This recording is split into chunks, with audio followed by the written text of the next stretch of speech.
Salam yoldaşlar. Bugünkü əsas dərsimizin məğzi JavaScript-in əsas mahiyyətlərindən biri olan datalarla işləməkdir.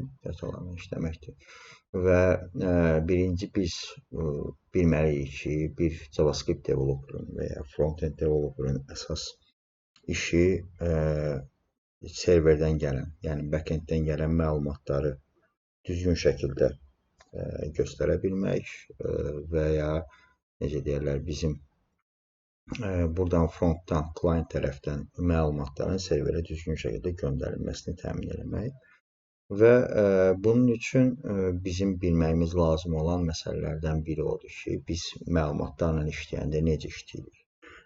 Biz backenddə məsələn, biz nümunə versək, biraz təkrar etsək, biz hər hansı bir web application-da proses necə gedir? Bizim client side var. Client side müştərinin gördüyü tərəfdir. Müştəri məlumatları göndərir və ya hər hansı bir sorğunu göndərir və bu sorğu nəticəsində serverdən bizə məlumatlar gəlir. Yəni dediyimiz kimi bizim buradakı əsas, yəni fokuslanacağımız nöqtə backenddən gələn məlumatları, daha çox JavaScript-də istifadə olunan nədir? Backenddən gələn məlumatları istehsal etmək və onları göstərmək və bəzən də ehtiyacımız olur ki, indi bir case nümunəsi verim. Təsəvvür edin ki, sizin bir quiz application yazırsınız. Bu 100 sualdan ibarətdir. Və bu application-da nə var? Quiz application-da nələr var? Deməli, sizin qabağınıza sual çıxır, sualın cavabları var və siz onun sualın cavabını işarətləyirsiniz və necə deyirlər, bu sualın cavabını işarətlədikcə sizin o cavablarınız bir yerdə store olunur. Yəni qeyd olunur ki, bu birinci sualın cavabına istifadəçi bu cavabı verdi, ikinciyə bu cavab verdi, üçüncüyə bu cavabı verdi və bu şəkildə toplanır və ən sonunda sizin dəyərləndirməniz aparılır. İndi gəlin bu problemi, bu məsələni biz əslində burada proses necə ki, burada bir məlumatlar var, düzdürmü? Mənim qabağıma bir məlumat çıxıb, mən burada bir işarətləyirəm, front-endi işarətləyir və ya client işarətləyir. Bu işarətlənəndə, məsələn, A cavabını mən işarətləmişəmsə, burada proses necə gedir? Yəni, buradakı bu işarətlədiyi haqqında məlumatı mən necə yaddaşda saxlaya bilərəm? Bunun iki üsulu var. Təsəvvür edin ki, bu mənim client side-ımdır, belə deyək, buradan bir göstərək bunu. Fərz edək ki, bu mənim müştərinin kompüteridir, bu da serverdir, düzdürmü? Burada müştəri quiz-i eləyir və ikinci suala A bəndini işarətlədi. Və mən bu A bəndinin işarətləndiyi haqqında məlumatı bir yerdə yaddaşda saxlamalıyam. Amma hansı yaddaşda? Düzdürmü? Bunun iki dənə yolu var. Birinci normal vəziyyətdə necədir? Mən burada yaddaşda saxladığım haqqında məlumatı deməli, sorğu göndərə bilərəm ki, bu mənim serverimə hər dəfə klik eləyəndə sorğu gedə bilər ki, bura zəhmət olmasa bu məlumatı burada yaddaşda saxla. Ondan sonra ikincisini, üçüncüsünü, dördüncüsünü, beşincisini və s. bu şəkildə serverdə yadda saxlaya bilər. Amma burada belə bir problem var. Bu, indi bizim burada təsəvvür edin 100 sual varsa, mən hər sualda serverə sorğu göndərirəm ki, zəhmət olmasa bu A bəndini bazada yerləşdir. Bu, birincisi serverə hər dəfə göndərilməsi bir yükdür. Hər sorğu bizim serverimizə yükdür. Və front-endçi burada elə bir düşüncə ortaya qoymalıdır ki, yəni düzdür, serverlə işləmək front-endçinin işi olmasa da, göndəriləcək sorğuların serveri yormamasını düşünmək də əslində proqramçı olaraq bizim işimizdir. Bu, istəyir front-endçi olsun, istəyir back-endçi olsun.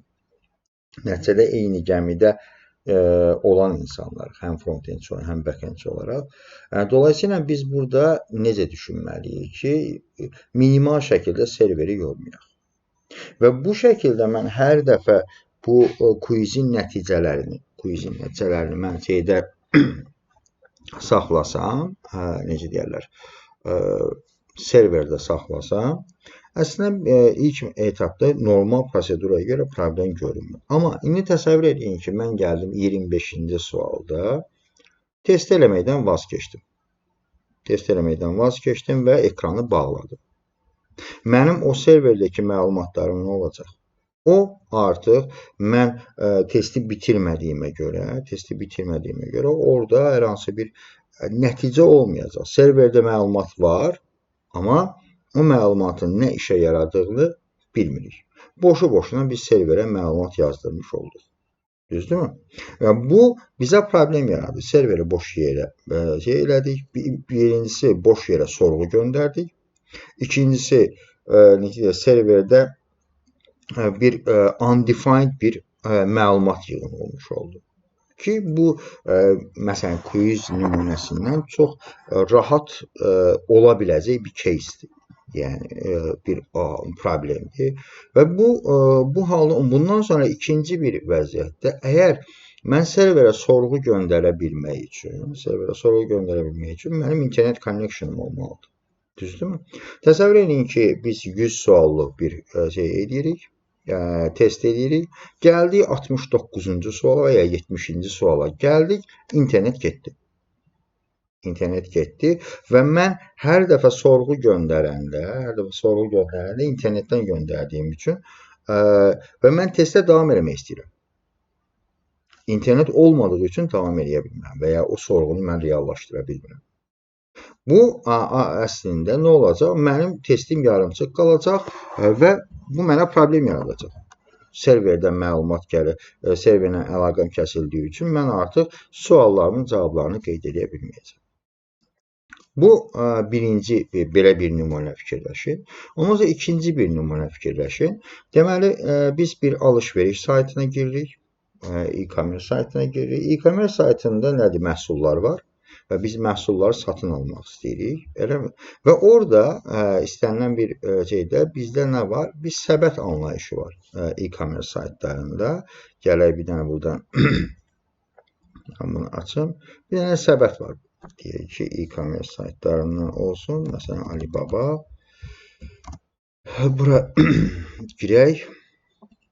Və mən buradan, deyək ki, registrasiyadan keçmişəm və məhsul almaq istəyirəm. Məhsullarımı alarkən də, deməli, istifadəçi olaraq mən qeydiyyatdan keçmişəm və bunu səbətimə əlavə eləmək istəyirəm.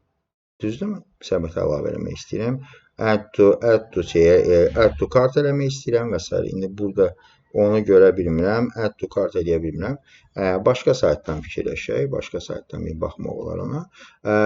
Deyək ki, buradan elə öz şeyimizdən gələk, kontaktomdan baxaq. Gəldik bura. Deməli, biz burada səbətə at dedik. Səbətə at dedik, alış-verişə davam et dedik. Bax, bu mənə gəldi, səbətimdə bir dənə məhsul var. Təsəvvür edin ki, mən məhsullarımı əlavə elədim səbətə, 1 dənə, 2 dənə, 5 dənə, 10 dənə. Normalda bu məlumatlar, baxın, buradakı bu mənim seçdiyim məlumat, seçdiyim məhsul mənim adıma hardasa qeyddə, yaddaşda qalmalıdır. Eləmi? Təsəvvür edin ki, mən burada diqqət edin, məsələn, mən kontaktlarda qeydiyyatdan keçməmişəm hal-hazırda. Eləmi? Və bu məlumatların bir yerdə saxlanılması lazımdır ki, mən bunu həll eləyə bilim. İndi, bəs deyək ki, mən bunu serverə göndərdim. Serverdə də mən bu məlumatı yaddaşda saxlamaq üçün bu hansısa adla yaddaşda saxlanılmalıdır. Yəni, bu məhsulu seçdik. Server mənə soruşacaq ki, tamam, bu məhsul seçilib. Düzdür? Bu məhsul seçilib. Amma kimin adına seçilib? Yəni, məlumat bazasında mən bunu qeyd etməliyim. Bu məhsulu alan müştəri kimdir? Hal-hazırda mən sistemə daxil olmadığım üçün də sistem mənim kim olduğumu hal-hazırda bilmir.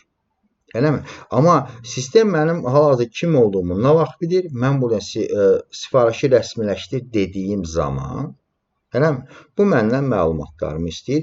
Ancaq serverdə bu halda mən bu məlumatı yaddaşda saxlaya bilirəm. Bəs onda belə fikirləşək ki, buradakı məlumat, baxın, Buradakı məlumat bəs harda yaddaşda saxlayım? Madəm mən bunu serverdə yaddaşda saxlaya bilmirəm, bəs mən bu məlumatı harda saxlayıram? Hansı ki, məsələn, deyək ki, mən qeydiyyatdan keçdim, sistemə daxil oldum. Bunları seçdim. Eləmi? 1 dənə, 2 dənə, 3 dənə məhsulu seçdim. Və hər dəfə seçəndə düşünün, bayaqki quiz nümunəsində olduğu kimi, mənim seçdiyim məhsul database-də mənim adıma yazılsın. Sorğu olaraq geçsin. Dedi ki, Samir telefonu almaq istəyir, onu almaq istəyir, bunu almaq istəyir.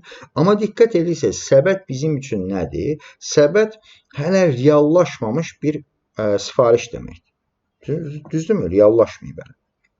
Nə vaxt reallaşacaq? Mən gedib kredit kartı məlumatlarımı daxil edəcəm və ondan sonra submit-ə basanda o mənim artıq sifarişim reallaşmış olacaq.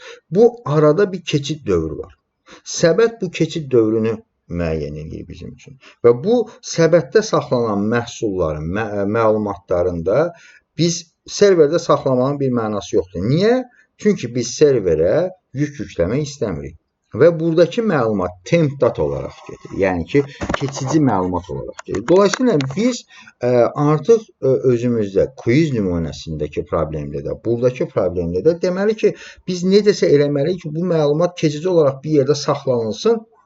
Keçici olaraq bir yerdə saxlanılsın və biz artıq qərarımızı dəqiqləşdirdikdən sonra ki, mən məsələn hansı məhsulu alacağam, hansı məhsulla işləyəcəm, bunu mən göndərəndə artıq dəqiqləşmiş məlumatı serverə göndərim ki, serverə yük yüklənməsin.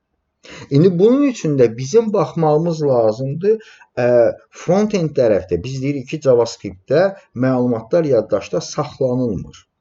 Yəni nə mənada yaddaşda saxlanılmır? Hər hansı bir faylda, yəni siz JavaScript vasitəsilə bir desktopdakı və ya masa üstündəkiniz bir faylda bir məlumat saxlaya bilməzsiniz. JavaScript-in ona icazəsi yoxdur. Təbii ki, araya başqa platforma qoşmasınız. Amma mən də məlumatlarını saxlamaq istəyirəm, itməsin. Keçici olaraq saxlamaq istəyirəm. Bunu mən arraydə saxlaya bilmərəm və ya nə bilim, obyektdə saxlaya bilmərəm. Çünki obyekt o deməkdir ki, mən məsələn bunu bağlayayım hal-hazırda. Baxın, bunu bağladım. Normalda mənim proqramım bağlandı. Gedək indi bir dənə təzədən açaq bunu. Baxın, mənim məlumatım olduğu, mən səhifəni bağlasam da, bu məlumat hələ də burada qalır.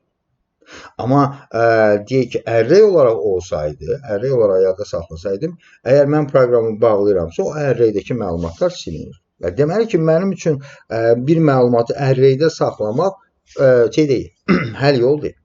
Onun üçün mən burada baxacam nəyə? Gələcəm buradan inspect tərəfə.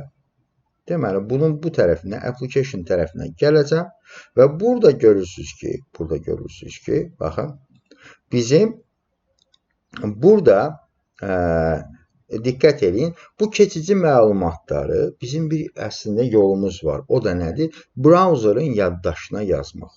Yəni, istifadə etdiyimiz browserın yaddaşına yazıb, keçici olaraq orada saxlaya bilərik. Yenə deyirəm, keçici, qalıcı olmur. Deməli, bunun üçün də bizim istifadə edəcəyimiz bir şey var. Məsələn, burada diqqət edin, mənim seçdiyim məhsul budur. Fikir verin, bu. Mən indi burada bunu siləndən sonra refresh eləsəm, bu məlumatın silindiyini buradan görəcəm. Hələ ki, burada saxlayıb. Keçici olaraq mənim burada bunu sildim. Yəni, indi bura baxaq. Bunu refresh elədiyim zaman, burada artıq mənim o məhsulum haqqında məlumat buradan yoxa çıxacaq. Gördüyünüz kimi. Yəni, bu mənim üçün önəmlidir ki, mən bu məhsulun bir məlumatı keçici olaraq bir yerdə saxlaya bilim ki, sonradan istifadə eləmək üçün. İndi bunun üçün biz bunu necə edəcəyik və məlumatların saxlanılması da hansı formada, hansı strukturda saxlanılması bizim üçün çox önəmlidir. Front-endçi olaraq biz düz database üzərində işləmirik. Amma database üzərində işləmiriksə, bu o demək deyil ki, biz böyük datalar üzərində işləməyəcəyik. Böyük məlumatlar üzərində işləməyəcəyik. Bunun üçün biz fikirləşməliyik ki, əgər mən məlumatı yazacamsa, indi təsəvvür edin ki, mən burada belə bir sistem qurmuşam. Baxın. name, surname adında 2 dənə şeyim var, mənim inputum var burada. Mən istəyirəm ki, buradan gələn məlumatları bir yerdə store edeyim. Hər submit-ə basılanda mən bunu bir yerdə saxlayayım, keçici olaraq. Ondan sonra deyim ki, hətta bura bir dənə də button əlavə eləyək. Buna deyək ki, send to server. Bir dənə burada belə bir nümunə yazdım. Deyirəm ki, mən bunu submit eləyəcəm. Bu submit nə vaxt işləyəcək? Hələ ki, buna button qoyaq bir dənə belə. Hələ ki, bunu eləməyək. 2 dənə submit olmasın. Deməli, buna button qoyduq bu şəkildə. Bu hələ ki, heç bir şey görməsin. Bundan sonra funksiyonallıq sonra əlavə edəcək. İndi mən buradan submit-ə basanda bu məlumatların bir yerdə, keçici olaraq bir yerdə yaddaşda saxlanmasını istəyirəm və ondan sonra istəyirəm ki, bu məlumatlar başqa yerə göndərilsin. Birinci keçici olaraq qalsın, sonra qalıcı olaraq göndərilsin. Bunun üçün mən nə etməliyəm? O keçici yaddaşı necə istifadə etməliyəm? Birinci, hələ o keçici yaddaşa əlavə eləmədən əvvəl mən bir qərar verməliyəm ki, mən bu məlumatları necə yaddaşda saxlayacağam? Name, surname məlumatları necə yaddaşda saxlayacağam? Hansı strukturla yaddaşda saxlayacağam? Bunun üçün mən gəlirəm, burada deyirəm ki, birinci, bu problemi həll eləmək üçün mən nə etməliyəm? Klassik olaraq, birinci, bu məlumatların necə alacağımı öyrənməliyəm. Bunun üçün də artıq mən bundan əvvəlki dərslərdə yazdığım kodlar kimi çox simple variantda yaza bilmərəm. Məsələn, deyək ki, bəsit olaraq buradan yazaq, deyək ki, let form, bunu götürüm, document, query selector form, bunu götürdüm. Normal klassik variantda biz necə deyirik bu məlumatları? Gəlirik bura, deyirik ki, mən bu məlumatları götürmək üçün deyirəm ki, form submit olunanda deyək ki, let name bərabərdir, query selector name və ya bu atributuna görə. Burada ID-sinə görə yox, məsələn, name-inə görə mən seçə bilərəm və ya ID verə bilərəm bura və s. Amma forumlarla işləyəndə diqqət edəcəyimiz şey oldu ki, həm backend-də, həm front-enddə biz forumdakı məlumatları name atributuna görə əldə edirik. Bu artıq çünki backend-də də data göndərəndə biz bu şəkildə name atributuna görə biz data alıb göndəririk. Çünki submit eləyəndə ona görə yazılır. Bunun da səbəbi nədir əslində? Onu da görə bilərsiniz burada. Deyək ki, bunu yazdıq, action yazaq və bunu burada görək. Bu məlumatların necə göndərildiyinə bir dənə yaddaşımızı təzələyək. Mən gəldim, burası all good mən yazanda bu məlumatlar görürsünüz ki, burada yazılır. Hətta buradakı URL parametrlərinə baxanda mən bunları görə bilərəm. Surname, name. Yəni, bu o deməkdir ki, mən hər hansı bir serverə məlumat göndərmək istəyirəmsə, mütləq şəkildə inputların name atributundan istifadə edəcəm. Ona görə, dolayısıyla, əgər mən JavaScript-də də istifadə etmək istəyirəmsə, dolayısıyla mən bu name atributlarına görə seçməliyim. Gəlin buradan mən name atributuna görə seçim bunu. Deyirəm ki, və bunu seçmək üçün nə edə bilərəm? Deyirəm ki, document, query, get element by tag name, by name. Deyirəm ki, bunu mən buradan götürə bilərəm. Get elements by name, bu da mənə array return elədiyi üçün 0 indeksi buna mən verdim və buna bir dənə baxaq. E-mail yox, let surname deyək, bərabərdir. Bunu götürdük və console log deyək və bunları mənə versin. Bir dənə baxaq buna. Birinci prevent default yazıram ki, niyə prevent default yazıram? Çünki gördüyünüz kimi mən burada əgər submit eləmişəmsə, bu mənim istifadə edədiyim, bu nə edir? Bu submit nə edir? Mən gözləyir ki, mən burada submit düyməsinə basım və o məlumatları götürsün. Və submit atributunun da bir xüsusiyyəti var ki, onun özündə default click xüsusiyyəti var. Dolayısıyla mən buna əgər prevent default eləməsəm, yəni bunu resetləməsəm, məndə dataların alınmasında problem olacaq. Yəni indi buna bir dənə baxaq. Buradan gəldik, burada Saul Goodman yazdıq. Bu şəkildə mən bu məlumatları əldə edə bilirəm. Yəni amma indi bu deyə bilərsiniz ki, okey, mən istədiyimi əldə elədim. Bunda hər hansı bir problem yoxdur. Məlumatların alınmasında.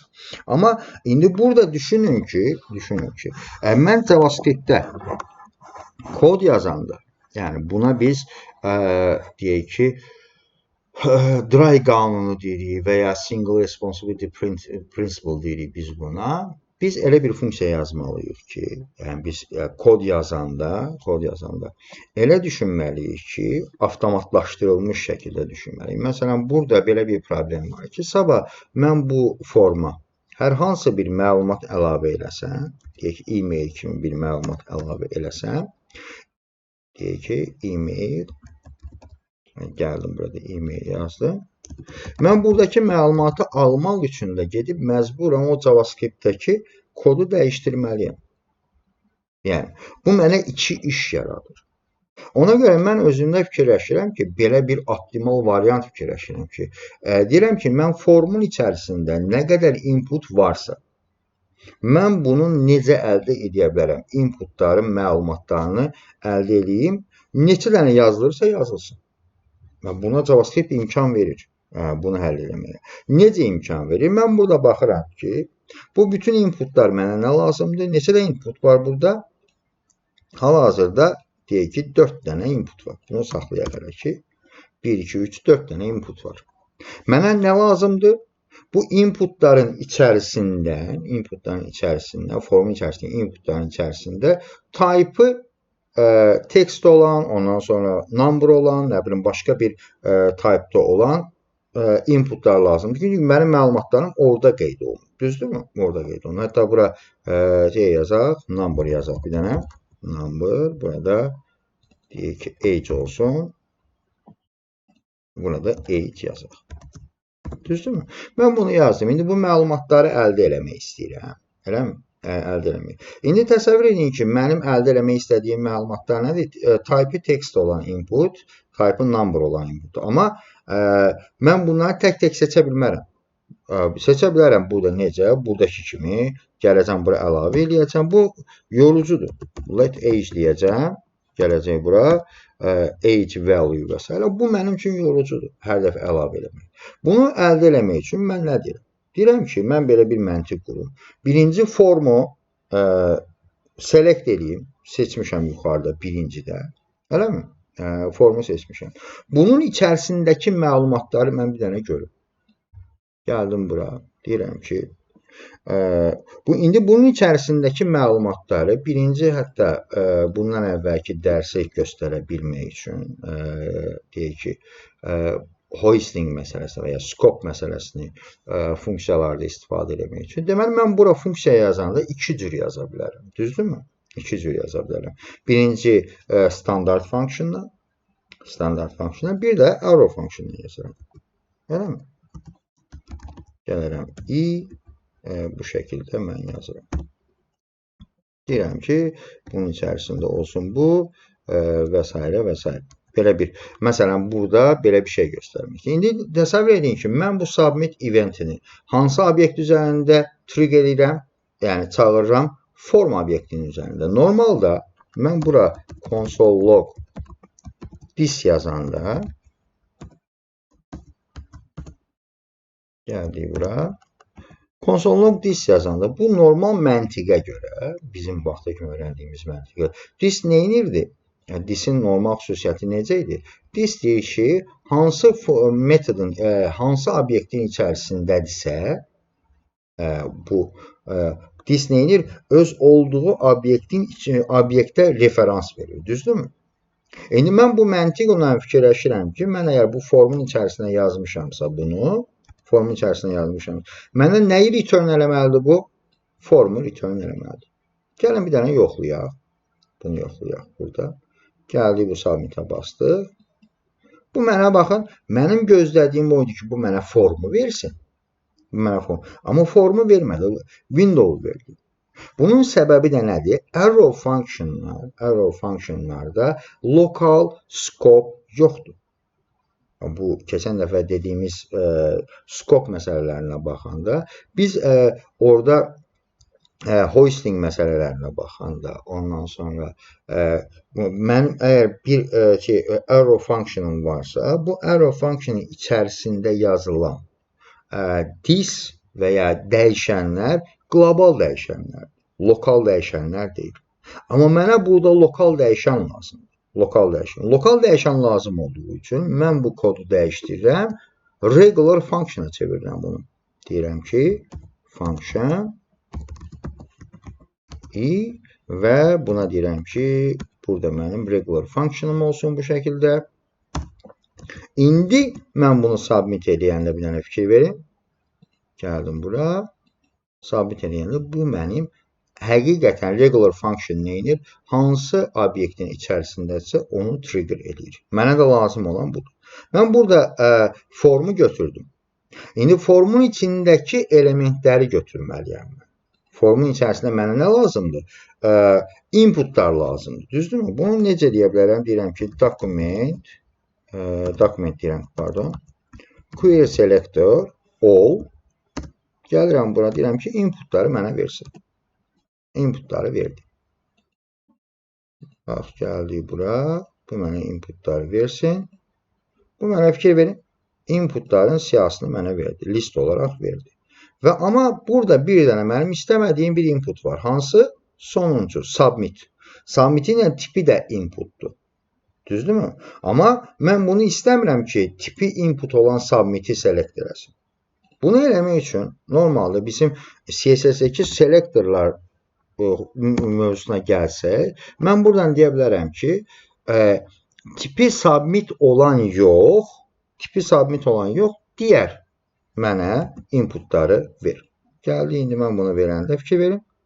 Mənə lazım olan inputları verdi. Fikir verin.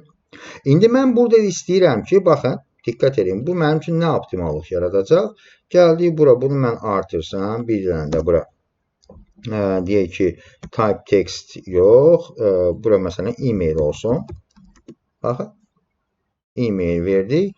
Artıq mən başqa hər hansı bir şeyə ehtiyacım yoxdur. Yəni, gedib JavaScript-də kodu dəyişdirmədim, diqqət edirsinizsə. HTML-i dəyişdim, amma JavaScript-də dəyişmədim.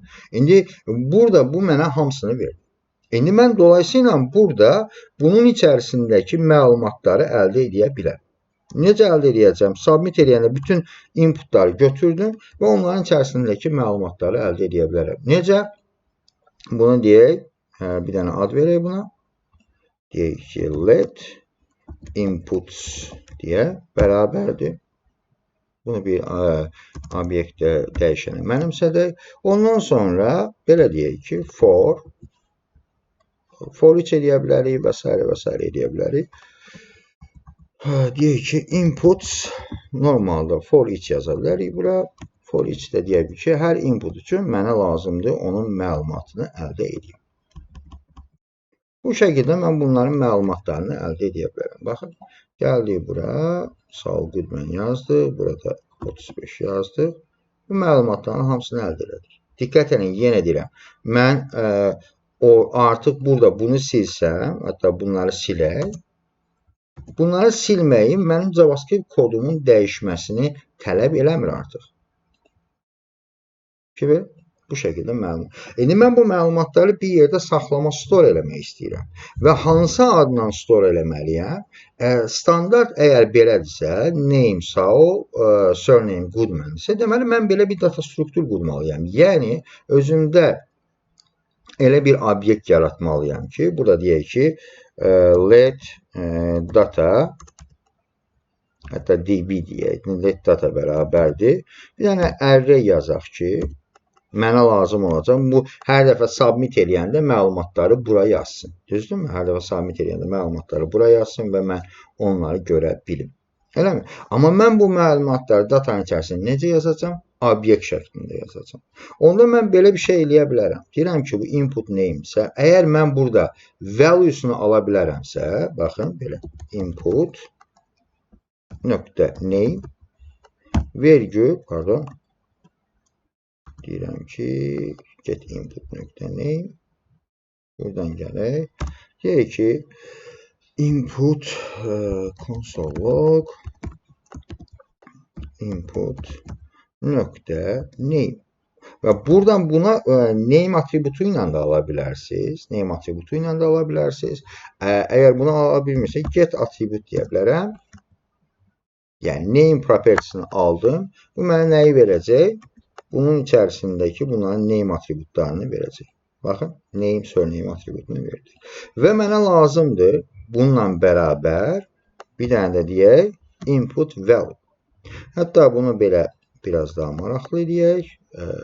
Template literal istifadə edək burada. Deyək ki, bunu götürsün, bizə versin. Necə? Bu şəkildə versin. Deyək ki,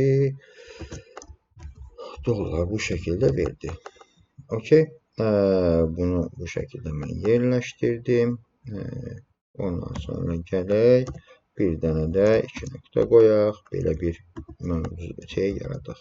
Input nöqtə value deyə bunu verdik. Mötərizədə verdik. Və burada mən bunun nəticəsini görə bilmək istəyirəmsə, necə deyəcəm, gələcəm burada. Deməli, yazdım bura. Bu şəkildə bu mənim üçün məlumatları verdi. İndi təsəvvür edin ki, mən deməli ki, burada nə edə bilərəm? Bu əslində nə strukturdur? Bir obyekt strukturdur. Mən bunu biraz belə dəyişdirə bilərəm. Deyə bilərəm ki, input elə birbaşa yazaq. Data nöqtə push. Bunu obyekt formatında bu şəkildə yazaq. Name və value olaraq yazaq. Ki artıq bunun içərisində belə bir şey olmasın. Necə deyərlər, məlumatını götürdüm, name'i götürdüm. Ondan sonra hətta burada belə bir şey eləyək, obyekt yaradaq. Necə obyekt yaradaq? Bu obyekti bu şəkildə verməyək. Amma mənə lazımdır ki, mən indi belə bir obyekt yaratmaq istəyirəm. Deyirəm ki, belə bir struktur olsun. Deyirəm ki, o name atributu hansıdırsa onu götürsün. Baxın, key olaraq bunun name atributunu götürsün. Ondan sonra da bir dənə də bu şəkildə, baxın, bunlar keylərdir, yəni name atributlardır, bunlar da onların dəyərləridir. Düzdürmü? İndi mən bunu reallaşdırmaq üçün nə edə bilərəm? Deyəcəm ki, mən burada bir dənə obyekt yaradım. Amma necə obyekt olacaq? Let obj. Deyəcəm ki, obj. Mən bunun keyinə, obj-nin keyinə, key belə yazıram. Bu key nə olmalıdır? Mənim buradan götürdüyüm bu. Baxın. Bunu burada mən nə edəcəm? Hər dəfə bu götürəcək bir dənə obyekt yaradacaq və onun içərisində məlumatlarını bu şəkildə mənə yerləşdirəcək. Gəlin indi bunu silək və deyək ki, console log obj. Baxaq görə bu mənə nəticə verəcək. Gəldik bura. Haradadır bu? 2 nöqtə harada qoymuşam mən? Burada. Bu düzgün deyil. Bunu silim. Gəldik bura. Baxın indi sağ good mən yazanda bir şey verin. Bu mənim üçün bir dənə belə obyekt yaratdı. Amma bu düzgündürmü? Xeyr. Niyə? Çünki 2 dənə obyekt yaratdı. Mən bunu bir dənə obyekt eləməliyəm. Dolayısıyla nə edəcəm mən burada? Bunu götürəcəm. Deyəcəm ki, inputs for each input, hər inputa görə bunu yarat. Düzdürmü? Hər inputa görə bu mənim üçün bir dənə obyekt yarat. Yəni 2 dənə inputdan götürüb mənim üçün bir də obyekt yaradacaq. Gəldik bura. Bir dəqiqə və buna da deyək ki, ondan sonra console log obj eləyək. Bu mənim üçün bu məlumatları yaratdı. Amma hər iki şey üçün yaratdı, obyekt yaratdı, eləmi? Mənə o lazım deyil. Mən bunu burada belə yaradıram. Hər input üçün ayrı yaratmam. 2 dənə input yaratmışam burada, pardon. Deməli, bunu düz yazmadım. Bunu götürək buradan. input'u burada yaradaq, obyekti burada yaradaq, let obj burada yaradaq və bu məlumatları bura qoyaq. Pardon, input for each yox. Bunu çıxardaq buradan, mən gözümdən qaçıb və bura yerləşdirdik bunu. Okey. Bu mənim üçün hər biri üçün bir dənə obyekt eləyəcək və mənim məlumatlarımı obyekt olaraq yaddaşda saxlayacaq. Belə deyək də. Obyekt olaraq yaddaşda saxlayacaq və mən onlardan götürüb istifadə eləyə bilərəm. İndi bunun üçün mən bunu yaratdım. Ondan sonra mənə lazımdır ki, bu obyekti mən bunu başqa cür necə eləyə bilərik? Mən bunu belə də yarada bilərəm. Deyə bilərəm ki, input üçün gəlin bura, input name, bu şəkildə də mən bunu verə bilərəm. Objektin input name'ini bu şəkildə də mən istifadə edə bilərəm. Yəni, iki fərqli formada da istifadə edə bilərəm. Gəldik bura və bunu verə bilərəm. Console log object olaraq verə bilərəm. Gəldik bura, bunu bu şəkildə məndə fikir verirsiniz, obyekt olaraq yaratdı. Burada birinci diqqət edirsinizsə, burada mənə lazım olan obyekt bir dənə obyektdir və mən bu obyektdən istifadə edə bilərəm. Gördüyünüz kimi. İndi burada da eləyəcəyim nədir? Bu obyekti mən götürüb dataya push eləyə bilərəm. Gəldik bura, datanı push elədik. Buradan götürək dataya baxaq. Baxın, bunun içərisində 2 dənə bundan var. Bir dənə də deyək, başqa.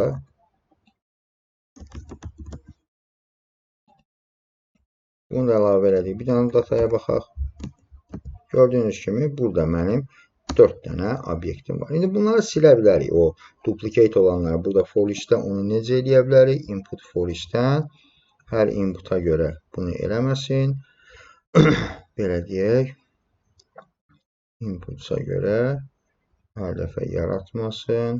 Klik edəndə və input for each-də inputa görə bir şey yaratmasın, obyekt yaratmasın. Hər klikdə bu obyekti yarattı və ondan sonra bunu sildi. Bunu indi silinməsinə mənim gözümdən qaçan nöqtəni siz baxarsınız bunu. Necə həll olmalıdır? İndi məsələ burasındadır ki, biz deyək ki, məlumatları bu şəkildə bura yazdıq. Gördüyünüz kimi yazdıq və buradan mən dataya baxım. Bu mənə 2 dənə obyekt yaratdı, eyni obyekt yaratdı və belə deyək, bunu mən qısa yoldan həll edəcəm. Deyəcəm ki, if bir dənə şərt qoyacam, o gerisini siz düzəldərsiniz. Deyərsiniz ki, if deyək ki, input radio və s. bunlar deyil, data includes, not data includes, bunu yazaq və əgər include bu eləmirsə, bunu əlavə eləsin. Bir dənə baxaq. Görək o işləyəcəkmi? Əlavə elədik.